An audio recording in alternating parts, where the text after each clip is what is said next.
Hello కానమూకు కథావచనం మోహనవచనం పరిజ్ఞాన హితబాండం నిత్య చదువరి శ్రోతలకు ఆహ్వానం నమస్కారం. చదవదగునెవరు రాసిన తదుపరి చదివిన వెంటనే మరువక పలువురికి వినిపింపబూనిన అది ఏ పరిజ్ఞాన హితబాండమౌపో మహిళ మోహనవచనమై విరాజిల్లు. పరిజ్ఞాన హితబాండం లక్ష్యం ప్రతివారీ సమాచార హక్కు. ఆస్ఫూర్తితోనే కానమూకు కథావచనం మోహనవచనం సమకాలీన కథా సందేశం ఈ శీర్షికన దుగ్గరాజు శ్రీనివాసరావు గారి విరచిత కథ తరాంతరం అనేటువంటి ఈ కథను మన కానమూకు కథావచనం శ్రోతలకు అలాగనే నరసరావుపేట మిత్రాలయం మిత్రులకు ఇప్పుడు వినిపించబోతున్నాను. ఈ కథ మనకు సమకాలీన కథా సందేశం శీర్షికగా తరాంతరం రచన దుగ్గరాజు శ్రీనివాసరావు. ఇక కథలోకి ప్రవేశిద్దాం. తరాంతరం కథ. నాన్న, అలా కృష్ణకు వెళ్ళి స్నానం చేసి వస్తా అంటూ టీవీని తండ్రి పడుకున్న వైపుకు ఆయనకు కనిపించేలా తిప్పి వెళ్ళాడు. కొడుకు వెంకట్రామయ్య చెప్పిన మాట తండ్రి గోపాలంకు వినిపించిందో లేదో తెలియదు. అందుకు ఆయన ఏం సమాధానం చెప్పాడో కూడా వెంకట్రామయ్యకు అర్థం కాలేదు. అయితే జాగ్రత్తగా వెళ్ళిరా అని మాత్రం అని ఉంటాడన్నది కొడుకుకి అనిపించిన విషయం. గోపాలం వయస్సు 90లోకి చేరుతుంది. సంవత్సరం క్రితం పక్షవాతం వచ్చి కాలు చెయ్యి నోరు పడిపోయింది. అప్పటి నుండి అన్నీ మంచంలోనే. తండ్రిని కనిపెట్టుకుని ఉండేందుకు సంవత్సరం క్రితమే ఆ ఊరికి వచ్చాడు వెంకట్రామయ్య. టీచర్గా పనిచేసి రిటైర్ అయిన వెంకట్రామయ్య తండ్రి కోసమే ఆ పల్లెటూరు వచ్చాడు అన్నది పూర్తిగా నిజం కాదు. తన భార్య, కొడుకు, కోడలు జర్మనీ రోడ్డు ప్రమాదంలో మరణించటంతో ఒంటరివాడై తన మనస్సులోని వెలితిని, బాధను తప్పించుకునేందుకు తాను పుట్టి పెరిగిన కృష్ణానదీ తీరంలోని ఆ గ్రామానికి వచ్చాడు అన్నది నిజం. ఆ ఊరికి వచ్చినప్పటి నుండి వెంకట్రామయ్య మనస్సు మరింత ఇబ్బందికి గురైంది. భార్య, పిల్లాడి మరణం మర్చిపోగలిగినా కళ్ళ ఎదుట కనిపిస్తున్న తండ్రి, ఆయన్ను వయస్సులో ఉండగా తాను చూసిన తీరు గుర్తు తెచ్చుకున్నప్పుడల్లా అపరాధభావం పెరిగిపోతుంది. తాను చేసిన తప్పుకు ప్రాయశ్చిత్తంగా ఏం చెయ్యాలో కూడా అర్థం కాలేదు. తన తప్పు తాను తెలుసుకున్న విషయం తండ్రికి చెబుదామనుకున్నా ఇప్పుడు ఆయన వినే పరిస్థితిలో లేడు. క్షమించి అనులేరా అనే మాట నోటి నుండి వచ్చేందుకు వీలు లేనంతటి తీవ్రమైన పక్షవాతం వచ్చింది. గోపాలంకి అక్షరజ్ఞానం లేదు. కానీ వ్యవసాయం విషయంలో పెద్ద పెద్ద డిగ్రీలు చదివిన వారు కూడా గోపాలం పరిజ్ఞానం ముందు దిగదుడిపే. గోపాలం చెయ్యి పడితే బంగారం పండాల్సిందే. ప్రతి మొక్కను అంత ప్రేమగా తన కన్నబిడ్డలా పలకరిస్తాడు. ఉన్న గ్రామాల్లోని వ్యవసాయదారులందరికీ ఆయన దేవుడితో సమానం. తమ చేలో మరి ఆ విధంగా ఆయన పలకరింపుకు, వాటి బాగోగులు చూసుకునే తీరుకు పులకరించి విరగపండేవి పంటలు కూడా. తనకున్న 10 ఎకరాల్లో గోపాలం పండించిన పంటల గురించి చుట్టుపక్కల వారంతా మహా గొప్పగా చెప్పుకుంటారు. ఆ గ్రామానికే కాదు, చుట్టూ ఉన్న గ్రామాల్లోని వ్యవసాయదారులందరికీ ఆయన దేవుడితో సమానం. తమ చేలో ఒకసారి దిగి పారవేసి వెళ్ళమని గోపాలాన్ని అడిగి వెంట తీసుకెళ్ళేవారు. ఆయన ఎవరి చేలో దిగితే ఆ చేలో ఆ సంవత్సరం పంట బ్రహ్మాండమే. అందుకే గోపాలానికి పక్షవాతం వచ్చిందంటే ఊరు ఊరు కదలి వచ్చి చూసి వెళ్ళింది. ప్రతి గంటకు ఎవరో ఒకరు వచ్చి ఎలా ఉన్నాడో చూసి వెళ్తున్నారు. ఆ ఊళ్ళో ఎవరు పలకరించినా గోపాలం తాత, గోపాలం పెదనాన్న, గోపాలం మామయ్య ఎలా ఉన్నాడు అని అడగటం వెంకట్రామయ్యకు ఒకంత ఆశ్చర్యం, గర్వం కూడా వేసింది. ఇంతమందికి ఆత్మబంధువైన తన తండ్రితో తాను వ్యవహరించిన తీరు గుర్తుకు వచ్చి వెంకట్రామయ్య కళ్ళ వెంట నీరు వచ్చింది.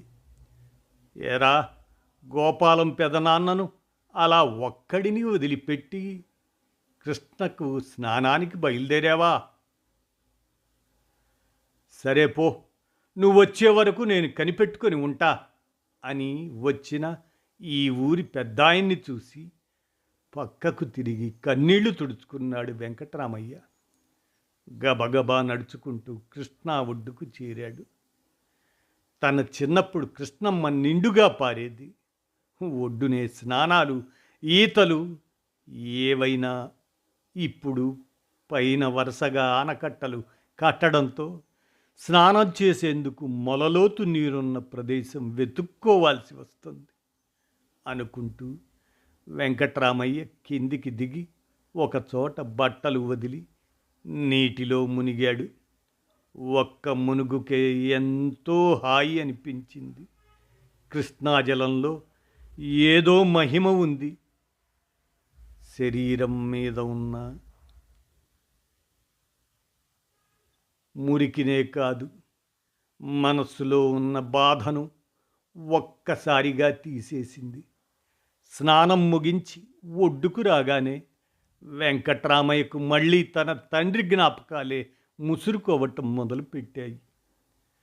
వ్యవసాయ కుటుంబం మనది, చదువులెందుకు, ఒక్కగానొక్క కొడుకువి, ఆ కొడుకుని చదువుల పేరుతో దూరంగా పంపటం ఎందుకు అని అమ్మ అంటున్నా లెక్క చేయక గోపాలం తన కొడుకు వెంకట్రామయ్యను గుంటూరు పంపించి డిగ్రీ చేయించాడు.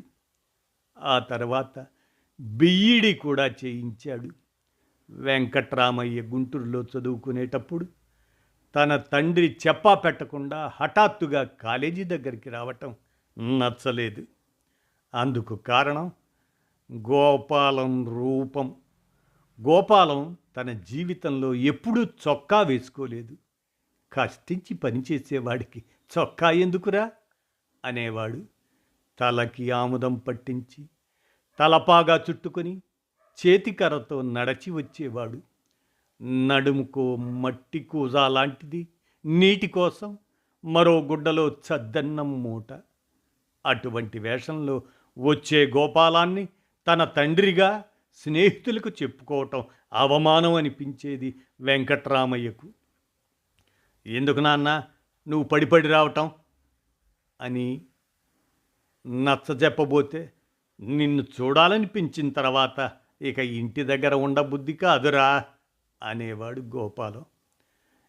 ఎంత అదుపుకోవాలనుకున్నా వెంకట్రామయ్య ముఖంలో చికాకు కనిపించేది. అయినా అవేవి పట్టేవి కావు గోపాలానికి. తన కొడుకు చదువుకొని ప్రయోజకుడవుతున్నాడు. తమ గ్రామంలో తన కొడుకే మొదటగా కాలేజీ చదువుకు వచ్చినవాడు. అలా తలుచుకొని చెప్పుకొని గర్వపడేవాడు గోపాలం. కొడుకు వెంకట్రామయ్యకు మాత్రం పదే పదే గుంటూరు వచ్చి స్నేహితుల ముందు చిన్నబుచ్చుతున్నాడనే భావం పోలేదు. ఒకసారి సెలవుల్లో ఇంటికి వచ్చినప్పుడు ఆ విషయం మీద అమ్మతో చెప్పాడు కూడా. కానీ తల్లి, మీ నాన్న ప్రేమ గురించి నువ్వు అర్థం చేసుకోవటం లేదురా. అనుక్షణం నిన్నే కలవరిస్తుంటాడు. ఎలా ఉన్నావో, ఏం తింటున్నావో అన్నదే ఆయన ఆలోచన. ఇంటి తిండి నీకు తెచ్చివ్వాలనేరా అలా వచ్చేది అంటూ వివరించింది. అయినా ఆ వివరణ వెంకట్రామయ్యకు నచ్చలేదు. చివరికి ఒకసారి తనను చూసేందుకు వచ్చిన తండ్రిని ఒక్క క్షణం కూడా అక్కడ ఉండనీయక గబగబా బస్టాండ్కి తెచ్చి బస్సు ఎక్కి వెళ్ళిపోమ్మన్నాడు. అంతేకాదు, నా యోగక్షేమాలు నేను ఉత్తరం ద్వారా రాసి తెలియజేస్తా, నువ్వొచ్చి కనుక్కోనక్కర్లేదు అన్నాడు కోపంగానే. కొడుకు కోపంగా ఉన్న గోపాలం ముఖంలో కొడుకు మీద ప్రేమే, కానీ ఆ రోజు బస్సు ఎక్కుతూ నువ్వు ఉత్తరం రాస్తావురా, కానీ అది చదువుకునేందుకు నాకు అమ్మకు చదువు రాదు కదరా అంటూ తండ్రి చూసిన చూపు వెంకట్రామయ్యను చాలా కాలం వేధించింది. కాలం కదిలింది. వెంకట్రామయ్య బిఈడి చేసి పక్క జిల్లాలో జిల్లా పరిషత్ స్కూల్లో టీచర్ అయ్యాడు. పెళ్లి చేసుకున్నాడు. ఇక తన జీవితం ఏదో తనది అనుకున్నాడు. మట్టి పిసుక్కునే వ్యవసాయ కుటుంబంలో నుండి బయటపడి ఉద్యోగినయ్యాను అనుకునేవాడు. క్రమంగా తన ఇంటికి రాకపోకలు తగ్గించాడు. అమ్మా నాన్నలు వచ్చినా ఎప్పుడు తిరిగి వెళ్ళిపోతారా అన్నట్టే ఉండేవాడు. కానీ తన తోటివారికి అమ్మా నాన్నలను పరిచయం కూడా చేసేవాడు కాదు. కొడుకు ఏమి చేసినా పల్లెత్తు మాట అన్నది లేదు గోపాలం. 10 ఏళ్ల క్రితం భార్య పోయింది. ఒక్కడివి ఆ ఊళ్ళో ఏముంటావు, నాతో రా అని మాట వరుసకు అన్నాడే గాని తండ్రిని తెచ్చుకునే యత్నం చెయ్యలేదు. ఇదంతా వెంకట్రామయ్యకు ఇప్పుడు పదే పదే గుర్తుకు రావడానికి కారణం తన కొడుకుతో కలిగిన అనుభవమే. వెంకట్రామయ్య తన కొడుకు సుందర్ని బాగా చదివించాడు. మద్రాస్ ఐఐటిలో సీటు వచ్చింది వాడికి. వెంకట్రామయ్య ఆ విషయం అందరితో గర్వంగా చెప్పుకున్నాడు. తమ కుటుంబాల్లో అలా గొప్ప చదువుకు వెళ్ళిన వాళ్లలో తన కొడుకే మొదటివాడని పొంగిపోయాడు. మొదటి సెమిస్టర్లో ఉండగా వెంకట్రామయ్య కొడుకును చూడాలనిపించి మామిడి పండ్లు బుట్ట తీసుకొని మద్రాసు వెళ్ళాడు. అప్పుడు సుందరం చూసిన చూపు, చెప్పిన మాటలు వెంకట్రామయ్యకు షాక్ తగిలాయి. ఎందుకు నాన్నా నువ్వు వచ్చావు అన్నది వాడి మొదటి ప్రశ్న. తన స్నేహితులకు పరిచయం చేయలేదు, పైగా తన దుస్తుల వైపు చూస్తున్నాడు. అప్పుడు అనిపించింది వెంకట్రామయ్యకు తన కొడుక్కి తాను వేసుకున్న పంచె, జుబ్బా, పై కండువ నచ్చలేదని. నా తండ్రి చొక్కా లేకుండా రావటం నాకు ఆనాడు చిన్నతనమనిపిస్తే, నా కొడుకు నేను పంచె కట్టుకు రావటం నచ్చటం లేదన్నమాట. అయినా కొడుకు మీదన్న ప్రేమతో మద్రాసు వెళుతున్నాడు. ఎందుకు నాన్న వస్తావు అని కొడుకు చేత అడిగించుకుంటున్నాడు. నువ్వు ఎలా ఉన్నావో ఉత్తరం రాయకపోతే కంగారు పడి అమ్మ వెళ్ళమంటే వచ్చానురా అన్నాడు ఒకసారి. అది విన్న సుందరం, ఇంకా ఉత్తరాలేమిటి నాన్న, నేను ఫోన్ చేసి మాట్లాడతాగా అన్నాడు. నిజమేరా, నువ్వు ఫోన్ చేయగలవు, కానీ మన ఇంట్లో ఫోన్ లేదు కదరా అని చెప్పి రైలు ఎక్కి వచ్చేశాడు వెంకట్రామయ్య. సుందరం ఫోన్ మాట తాను ఆనాడు తండ్రితో ఉత్తరం రాస్తానన్న మాట అటువంటిదే కదా అనిపించింది వెంకట్రామయ్యకు. సుందరం ఐఐటిలో చదువు ముగించాడు. అటు నుండి అటే విదేశాలకు వెళ్ళిపోయాడు. అక్కడే ప్రేమించిన అమ్మాయిని పెళ్లి చేసుకున్నాడు. ఒక్క కొడుకు తండ్రి అయ్యాడు. మధ్యలో వెంకట్రామయ్య భార్య వెళ్ళి రావటం తప్పించి సుందరం భార్య వాడి కొడుకు వచ్చి వెళ్ళిన సందర్భాలు బహు తక్కువ. ఎప్పుడైనా మళ్ళీ మళ్ళీ వాడిని చూడాలనిపించినా వెళ్ళేందుకు తగిన సందర్భం అలా మరి ఎప్పుడూ సంభవించలేదు. ఆ విధంగా కాలం గడిచిన రీతిలో సుందరం ప్రవర్తన ఉండేది కాదు. ఎప్పుడో ఏదో బిజీ, ఆ దేశం వెళ్తున్నా ఈ దేశం వెళ్తున్నా అన్న కబుర్లే తప్ప రావద్దని నేరుగా చెప్పలేకపోయేవాడు వెంకట్రామయ్యతో. పరోక్షంగా సూచించినట్లుగా ఉండేవి సుందరం మాటలు. కొడుకు తనను దూరంగా నెడుతున్నా కొడుకు కోసం వెంకట్రామయ్య తపన పడుతూనే ఉండేవాడు. మనమడు పుట్టినప్పుడు పొంగిపోయాడు. వాడి తప్పటడుగులు చూడాలని, వాడితో కలిసి ఆడుకోవాలని అనుకున్నాడు. కానీ ఏ ఒక్క కోరిక తీరలేదు. వాడి జీవితమంతా అమెరికాలోనే గడిచిపోయింది. వాడు స్కూలు ముగించి కాలేజీకి వెళ్తున్న ఆ సందర్భంలో వెంకట్రామయ్య భార్యతో సహా అమెరికా వెళ్ళాడు. హెడ్ మాస్టర్గా తనకున్న బాధ్యత దృష్ట్యా ఒక్కడే వెనక్కి వచ్చాడు. భార్య 2 నెలలు ఉండి వస్తానన్నది. కానీ తిరిగి రానంత దూరానికి వెళ్ళిపోయింది. జర్మనీకి వెళుతున్న కొడుకుతో వెళ్ళి కారు ప్రమాదంలో అందరూ అక్కడే మరణించారు. మనుమడు మాత్రం మిగిలాడు. అమెరికాలో పుట్టి పెరిగి అమెరికన్ అయినందున అక్కడే ఉండిపోయాడు. ఇది జరిగి 5 ఏళ్ళు దాటింది. ఆ 5 ఏళ్ల కాలంలో ఒంటరిగా తాను అక్కడే ఉండడం, తండ్రి వయస్సు మీద పడి సొంత ఊరిలో ఉండటం, ఊళ్ళో నలుగురు 4 రకాలుగా అనుకోవటంతో వెంకట్రామయ్య తప్పనిసరి పరిస్థితిలో తండ్రి దగ్గరికి వచ్చాడు. కానీ అప్పటికే తండ్రి గోపాలంకి పక్షవాతం వచ్చి పడిపోయాడు. కృష్ణానదీ తీరంలోని పుట్టి పెరిగిన ఊరికి వచ్చాడనే కానీ వెంకట్రామయ్యకి మానసిక వేదన వదలటం లేదు. తండ్రికి తాను చూపిన అనుభవం ఫలితమేనా తన కొడుకు తనకు అందించిన అనుభవం అనే ప్రశ్న రోజూ వేసుకుంటూనే ఉన్నాడు. తాను చేసిన తప్పుకు ప్రాయచిత్తమా అన్నట్లుగా అన్నీ తానే అయి తండ్రికి సేవలు చేస్తున్నాడు. కానీ మనస్ఫూర్తిగా తన మనస్సులోని బాధ చెప్పి క్షమాపణలు వేడుకోవటం కుదరలేదు. తండ్రి కళ్ళలోకి సూటిగా చూడలేనంతగా మానసిక ఇబ్బంది వెంటాడుతున్నది. యాంత్రికంగా గడిచిపోతున్నది జీవితం. కృష్ణకు వెళ్ళి స్నానం చేసి వస్తున్నాడే కానీ ఆలోచనలు మాత్రం వదలడం లేదు. చీకటి పడుతుండగా ఇంటికి చేరాడు. మంచంలో ఉన్న తండ్రి అతి కష్టం మీద చేయి కదిలించి టీవీ వైపు చూపించి ఏదో చెప్పాలని ప్రయత్నం చేస్తున్నాడు. ముఖంలో ఆందోళన, భయం, కళ్ళ వెంట నీరు. తండ్రికి ఏమైందో అర్థం కాలేదు వెంకట్రామయ్యకి.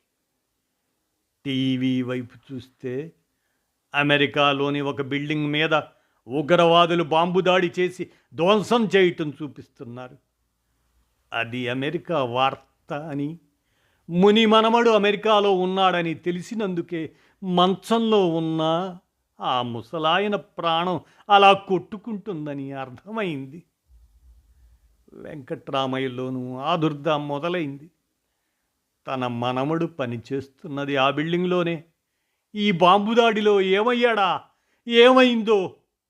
వెంటనే సెల్ ఫోన్ తీసుకొని మనమడికి ఫోన్ చేశాడు. సెల్ అందుబాటులో లేదని సమాధానం వస్తున్నది. దానితో ఆందోళన మరీ పెరిగింది.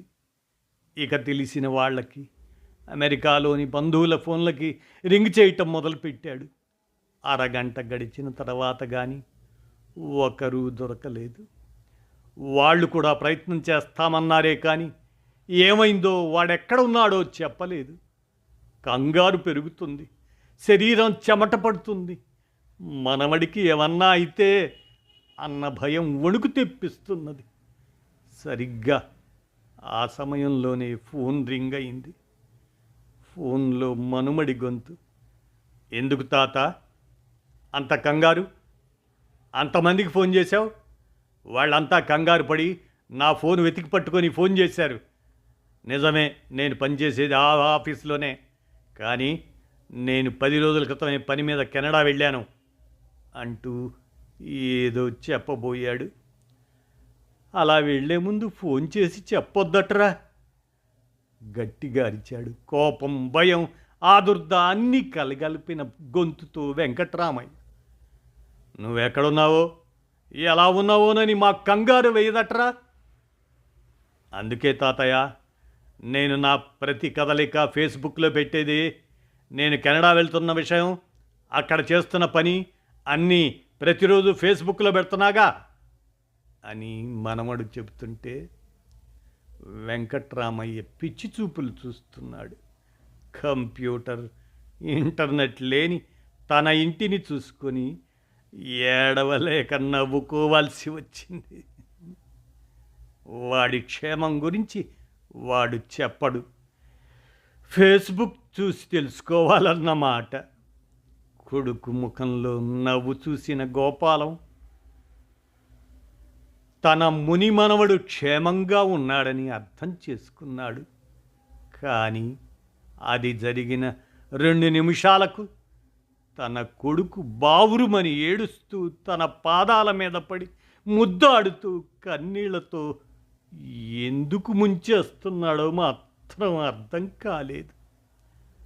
తరతరాల అనుభవాలను చవిచూసిన వెంకట్రామయ్యకు మాత్రం ఎంత ఆపుకుందామనుకున్నా ఆ ఏడుపు ఆగటం లేదు.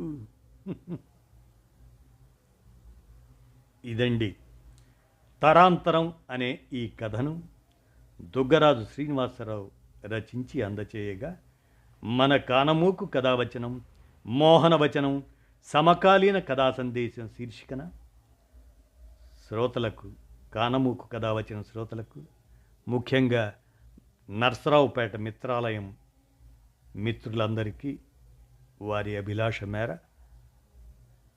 కానమూకు కథావచనం, మోహనవచనం, సమకాలీన కథా సందేశం శీర్షికన తరాంతరం అనేటువంటి ఈ కథను సమకాలీన కథా సందేశంగా వినిపించాను. విన్నారుగా, ధన్యవాదాలు.